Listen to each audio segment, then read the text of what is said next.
Hi everyone, this is Diana Nakawesa from Uganda, the Queen's daughter. And I am the King's His son. My name is Joshua Okino, a young man who is passionate about education. Yeah. And this is just to unlock many of your dreams. This is just to show you that anything is possible. You can do it. So, Shout out to Teachers TV Africa. There you go. And Thank Teacher you. Peter. Please don't forget to subscribe, like, and share to so many people. Hello, welcome to Teachers TV Africa Studio. We are located in Uganda, Kampala, and the main objective of Teachers TV Africa is to inform and transform lives. Today we are talking about education and parents' involvement in education. Is it only the role of schools to conduct the teaching and the development of the children, or the parents have to also be involved? And with me, I'm having agile and energetic leaders, and on my left I have Joshua, tell us, and then on my right I have Dana. Can you Joshua tell us just an insight on the parents' involvement in education, just in 3 words? Thank you very much, Teacher Peter, our host today, of course. My name is Joshua Okino, and I'm an activist. I'm also a person who is very passionate about education. I want to briefly re-echo my voice to the topic that we are in today, that parents' relationship with their children matters a lot. They're the ones that build a great institution in these people that we are seeing today. It is because you as a parent, you have touched your child fully, I mean fully, with engagements, with ideas, with how someone would tell you that you'd want him or her to replicate who you are. So I think it is about 90% of your role as a parent. So I think that's what I think it is all about. It is basically us to do more than even where we take them, be it school or to the hands of the teachers, just as you are. So I think as parents, we need to play 100% role in upbringing a child as far as their education is concerned. Kindly members, don't go away, and if you're new here, subscribe to Teachers TV Africa, and at least he has talked about parents have to play the role 100%, not only paying school fees. And on my right, I have Diana. Thank you, Teacher Peter, for hosting us tonight. I'm a gender activist, and I work with Hands of Love Uganda. So I'm passionate about girls and women issues. So on that point, I would say it's the role of the parents. 100%, I concur with Joshua. 100% parents have to support their children, not only to leave them to schools or teachers. These are just helping. They are supporting us. So it should be a two-way. Work hand in hand with the teachers, work hand in hand with our school, and then we shall get better citizens. Not only to leave all the responsibility to the teachers or to the schools.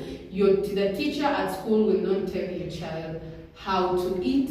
The teacher at school will not tell your child how to conduct themselves in public. Sometimes well, they would, but not all the time. The teacher will not tell your children how to respect elders or other people in the community. So sometimes our children need to hear from us, because sometimes they get so much used to the teachers, and sometimes they don't even fear the teachers.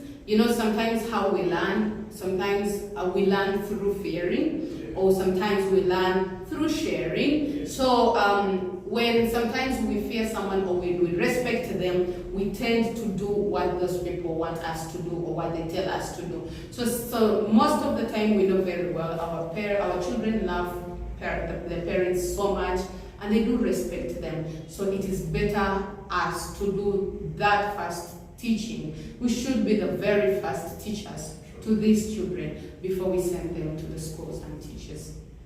For your information, members, Diana is a Queen's what? I'm very passionate about her. She's a Queen's daughter. Yeah. Yes, could you tell us just in one word woman. What does it mean, and how do you feel being a queen's daughter? Well, I'm privileged to belong to the royal family, because ever since that day, the Queen told us well on that day And who is that Queen? the late Queen Elizabeth II. So she told us that day that from today onwards, you're part of the royal family, and indeed we have been part of the royal family. There is no event that has been happening and I've not been invited. I've been invited on the Queen's birthdays, on the Queen's coronation events, everything, taking part in each and everything at the British Council, all the activities. So I'm part of the royal family. I'm mourning with the royal family, with the whole Britain, about the loss of our Queen, who has been a queen, who has been a president to so many countries, who has been the leader to the Anglican Church, who has been a mother to many, who has been a grandmother, who has been a role model to some of us. So she really meant a lot to us, and we are mourning, we are grieving, we ask the Lord to be our comforter in this time of grief. I also pray that the Lord will strengthen Prince Charles II, give him the wisdom, knowledge, and understanding to take up all the roles and responsibility, but also to uphold the values that Her Majesty Queen Elizabeth II has been upholding or fronting. And may King Charles III reign forever, and may he live. And I also pray that the angels may receive Queen Elizabeth II in glory. And may her soul rest in eternal peace. Thank you very much for watching Teachers TV Africa, and kindly don't go away. If you're new here, don't forget to like, subscribe, as we're going to dive deep into the topic on how parents can be involved, fully involved. But one thing as we go, or as we come back, one thing that I'll end with in this session is that parents should be the number one teachers in the education process. Thank you very much, and don't go away. Thank you. And here, don't forget to subscribe to Teachers TV Africa. Our target is to have 2 million subscribers by 2025, and also to have the first television channel which will always be about human development and education, purely, or things that are in that line. Yes, so kindly, this is your channel as a parent, this is your channel as a teacher, this is your channel as a school. And whatever they have said, don't take it personal and say, because this is what I do at our school, she's attacking me, he's attacking me. No, we're not attacking anyone. These are the realities to see on how we can reflect and make the right choices. Yes. In the US, when I was in the US, I found one thing that for them, children go to school like at around 8, 9, and by 3 p.m. they're back home. There's no competition, like the one that we're having. And these are the people whom we are copying. So why can't we copy that too? But it was here. When I started school, I used to go at 8 and I used to come back at 1. And where did it go? Parents? I don't know where it went. I think whether it's parents. Parents started it actually, because they started it with, my child needs coaching. My child needs coaching. So I think teachers saw money in that. So they made it compulsory. Yeah, opportunity. So they made it like, okay, all P1s or whatever, they have to remain behind. And that's why there's one thing that I'd like to re-echo. When people say that our changes come from the government, at times I disagree. That was not a government policy, but it has picked. So it's meaning if we also come up with good things, the government will easily embrace them. Definitely. Are we together? Yeah. So look at that. You have brought that live example. The government didn't wake up and say, no, kids should stay at school. No, but today it's the norm in the entire country. Everywhere. Yeah. A neighboring school. So for us to show that we are doing much, hours will go back at 6. Then the other school will say, they will see us as lazy ones. Hours will go back at 7. Like seriously. Or how best can we involve parents in the education system? Just in one. Thank you so much, I'm a boy, and everything in me I see in him. Something that I would want him to reinvent, to do better. So our approach to helping them as a parent is, first of all, we need to understand what they need. kids are different in this world of today.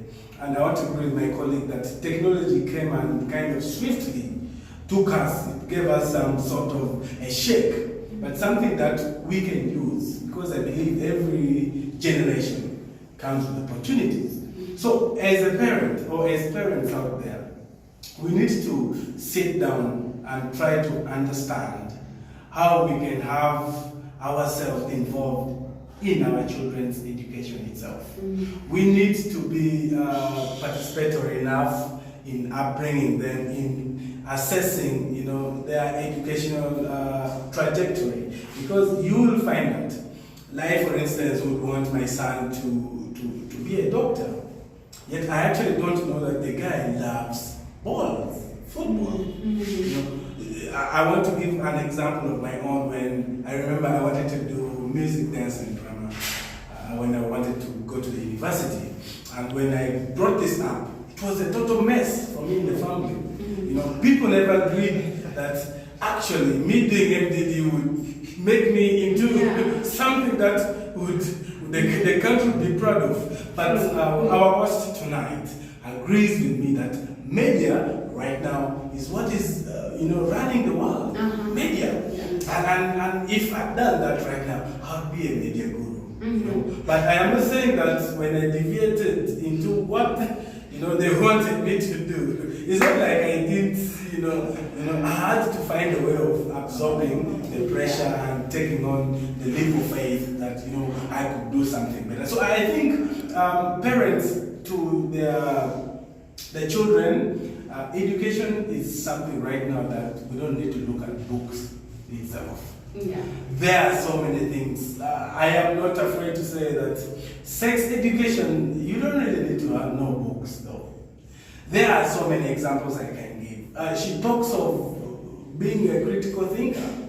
We have paved ourselves by our own, strategies, as he knows, as I know. And, you cannot tell me that you went to the UK by, someone gave you some support. No, it was because of you. But imagine if you had someone like your parent who would help you, nurture you right from the baby steps to where you're supposed to be. So I believe that is something that we need to harness.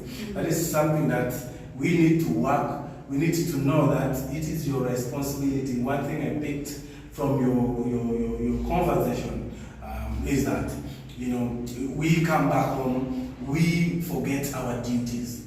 We are buried into our laptops, doing our reports. A child also is on the pads, also trying to complete a game that is 1,000 plus, and so many things. So even to the point whereby to even have dinner, you just have to text on a phone, hey, dinner is ready. So these are some of the things. Let us not be carried away. It reflects me back to the Ubuntu strategy, the Ubuntu spirit, the spirit of humanity. We need to reflect back. There's something that I learned about called the Sankofa back in South Africa. Knowing back your roots, going back to where you've come from. Why do I bring this up?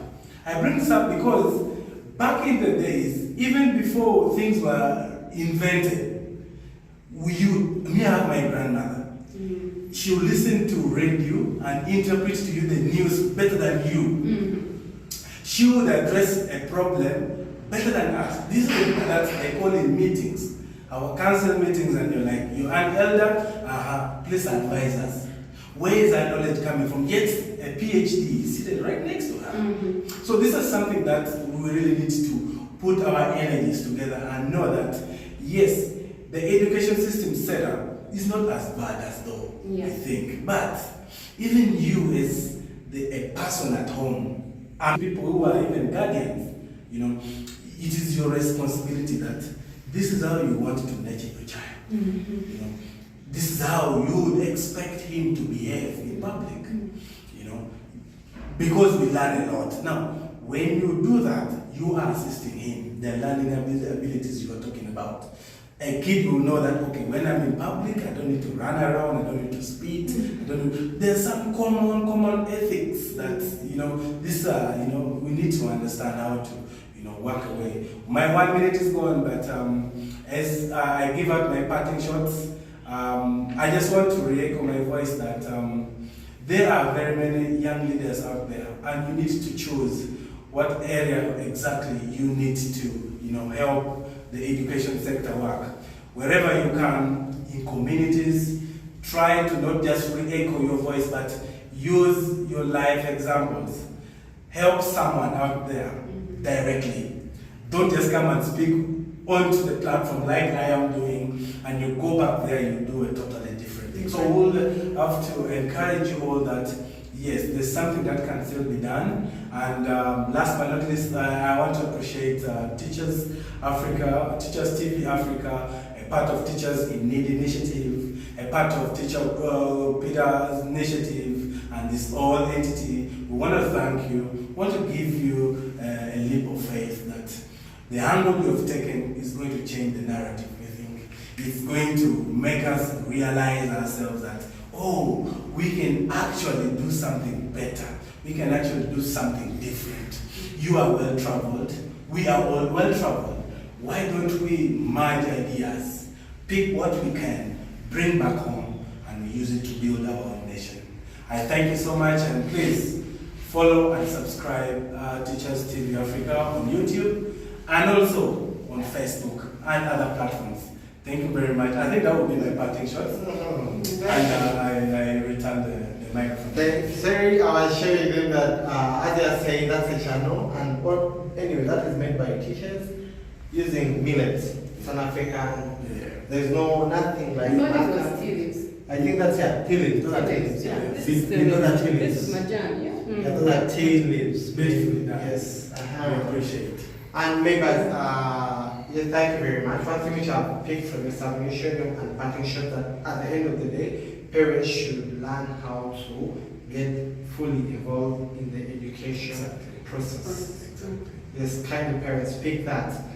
Yes, as long as you are too busy, just know that even your children, when they grow, they'll be too busy for you. Yeah. Kindly keep them inside. Yeah. If you don't love them, they don't love you.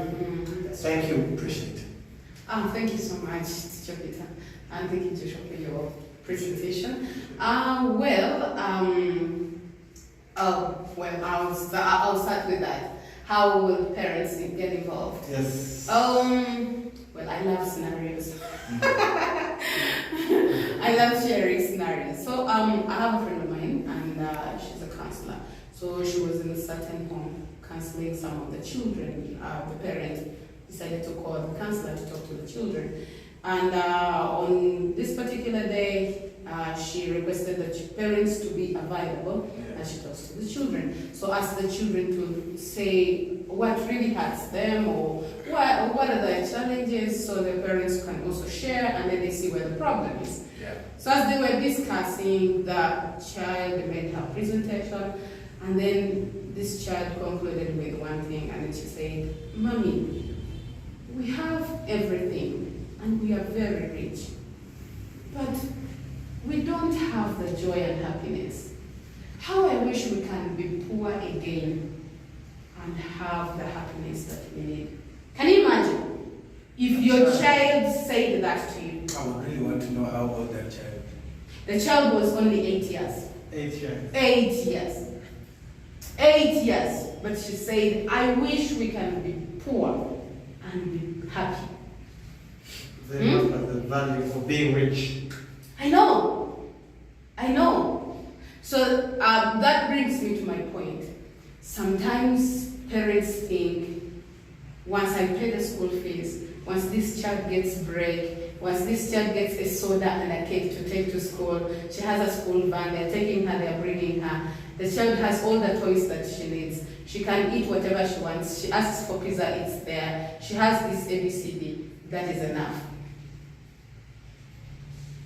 If an 8-year-old can see that that's not enough, at least if we were poor, maybe we would have the happiness that we need.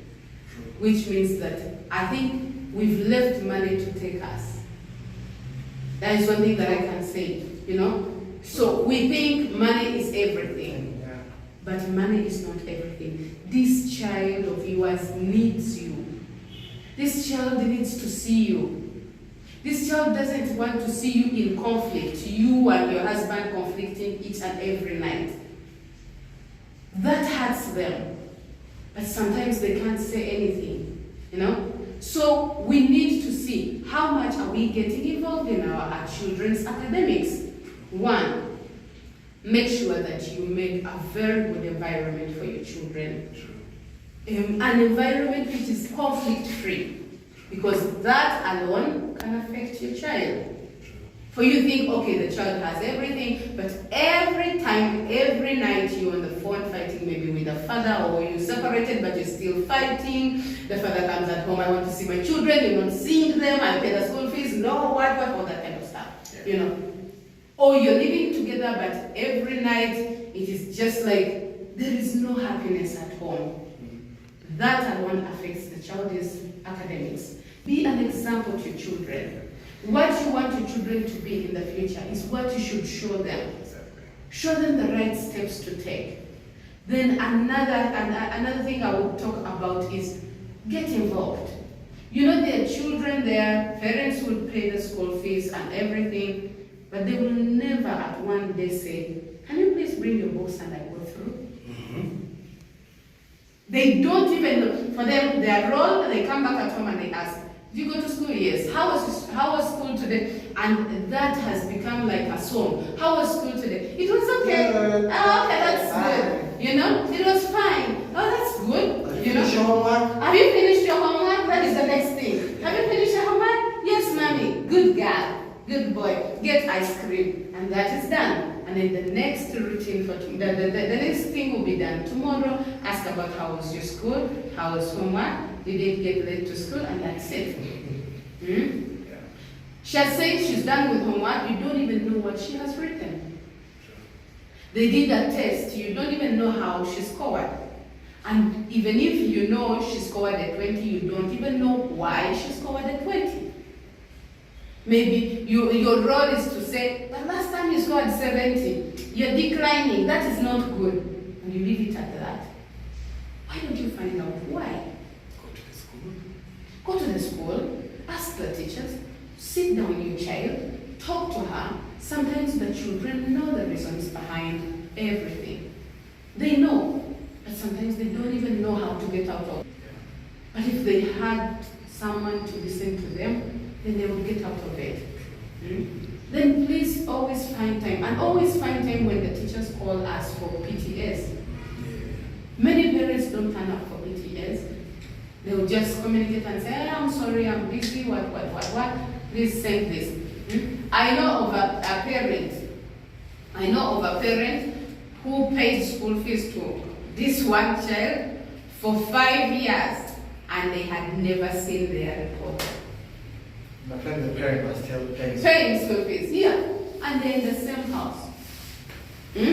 She pays, they pay, and then she knows, oh, today we got our holidays, but she will never ask for this report because she doesn't have the time. And then sometime, because through these counseling services, that's when we get to know all these stories. So this child, one time, she tried to put the report on the table. When the mother came, she didn't even see the report. She put it on the dining. The mother only saw food on the dining, but not the report. And then she waited for the next time. Oh, okay. So did they send anything in your circular? Asking the student. Yes, I think today's school fees was raised, and that's it. So how do you tell me that this child tomorrow should be, or he will be a responsible citizen? Of course. How? Even if this child is scoring 100s, they will never be responsible in their lifestyles because they know, like, everyone has their own business. You know, everyone takes care of themselves. They will grow up selfish children, and at the end of the day, just as Peter said, when you don't take care of them, they will not take care of you. This doesn't mean they will not bring you money. This is where you find the child is wherever they are, the parent is sick, but they will continue sending money, but they will never come to see you. Why? Because you were also in the same house. She grew up with you, but she never saw you. She never saw you at any point. She had stuff to discuss, but she never discussed. You never had your time with him to discuss or whatever he had to discuss with you. So because you were busy the last time, she or he is also busy at this moment, which really hurts. It really hurts, like, which kind of citizens shall we have in the future? So I really urge the parents out there, and myself as well, like, let's really find time for our kids. However much we need time for other things to do in life, our children also need us. Let's not forget that they are part of our responsibilities. Let us not only think about food and paying school fees and that's it. There are those other things that they really need from us. They need our time. They need to hear from us. Sometimes our children even forget their voice, your real voice actually, like the voice of sitting there and start asking, how are things?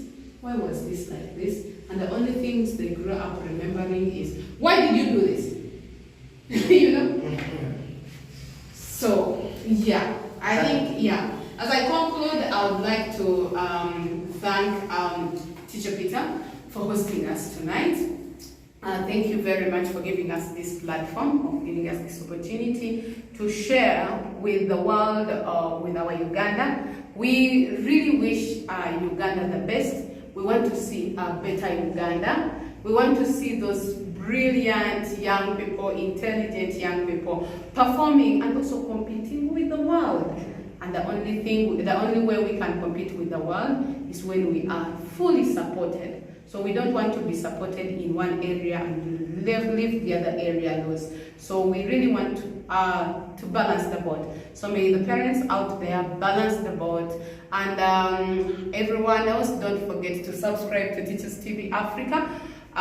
We were privileged to be hosted today. Yeah, this was a very big opportunity. Thank you so much, Teacher Peter, and thank you so much for giving us this platform. All right, thank you very much for all these, let me call them words of wisdom. Yes, and these are words that will stand for generations and they will benefit even generations later on. One thing that stands out that education shouldn't only be for teachers, but parents too.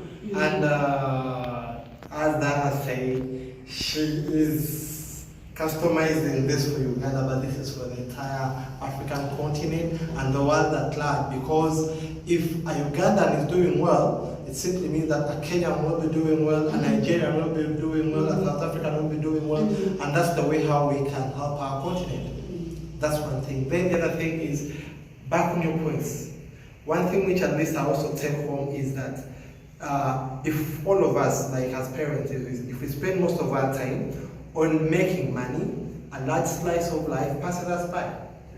Because all the time your focus and attention is on making money. So there's so many things that will pass you by.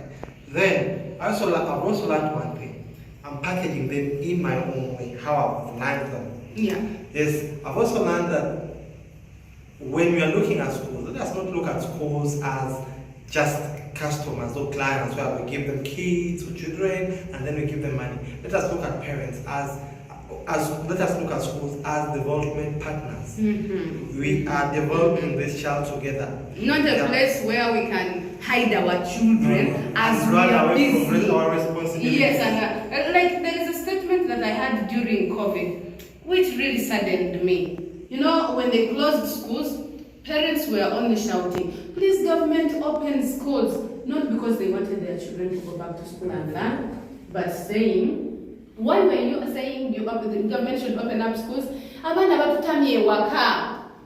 They're making a lot of noise, they're becoming a burden. Can you imagine your own child? If your own child is a burden, then think about the teacher you're sending that child to. You know? So these parents think that they're just getting rid of their children, sending them to school for these few hours, so at least, you know? And then they come back at home, they will only be looking forward to tomorrow at 5 o'clock when their child leaves. Seriously? The citizen? So that is the responsible the responsible citizen you're grooming for tomorrow, whom you're even getting rid of. You don't even want any interaction with that child. it's very sad. Very, very sad indeed. And at least I believe parents, I thought we're not criticizing because we are all parents here, but at least we're sharing thoughts that can make Africa better. And the beauty of it, this panel is made up of people, young people who are also parents, because we are talking for the next generation in order for us to make informed choices. By the way, COVID was an experience for us where we could at least learn so many things and then change our nation. So, my final word is kindly, if you're new here, don't forget to like this video, share it, And subscribe. and also tell 10 people. I've learned one thing, which I'm ending with. So many people today think, I've learned it by the more I interact with people, the more I meet successful people. I've learned one thing, that you are the solution you need. You are the change you need. Yeah. So most people think that the government, if for things to change, governments have to change. No. Even if when we still have the same government, let us start changing the way how we do things. Like you talked about the sense of humor that is decaying in people. It's not the government. You talked about repeating classes, and when you went to a government school, it is not the role of the government. You find that maybe these people in the private schools, like the teachers, they are too contented because they know whether I teach or I don't teach, my salary will come. Definitely. But in the private school, there's a lot of pressure and there's a lot of supervision. Yeah. So the change should start with With you and me. Yeah. If you're the change you need, it simply means that even the world will change and we shall have a better country. We shall have a better nation for Africa. And thank you very much. Kindly tell 10 people to follow this channel and make it your channel. Next time we shall invite other people, or even the same people will come back when they have time, when they also on our invitation. And this one will go in the books of history. Regardless of how Teachers TV Africa grows, they are the first panelists. Yeah. So thank you very much. And we are having people who are extremely passionate about what they're doing. Appreciate it. And thank you, our dear viewers. Thank you, even our cameraman. And we thank the Teachers TV Africa studio. Currently, we're seeing the studio like this, but we like to change. And any person out there, if you have any knowledge, skills, if you want to volunteer, suggestions, kindly don't just criticize from the background. Yeah. Come and tell us. Sure. You might be having those cameras that you're not using at your home. We need them here. You might be having the lights. Yeah. We need them here. Thank you very much. May God bless you. Cheers. See you. Hi everyone, this is Diana Nakawesa from Uganda, the Queen's daughter. And I am the King's Son. My name is Joshua Okino, a young man who is passionate rather passionate about education. Yeah. And this is just to unlock many of your dreams. This is just to show you that anything is possible. You can do it. So, Shout out to Teachers TV Africa. There you go. And Thank Teacher you. Peter. That's Please nice. don't forget to subscribe, like, Yeah. and share. So many people. Oh yeah.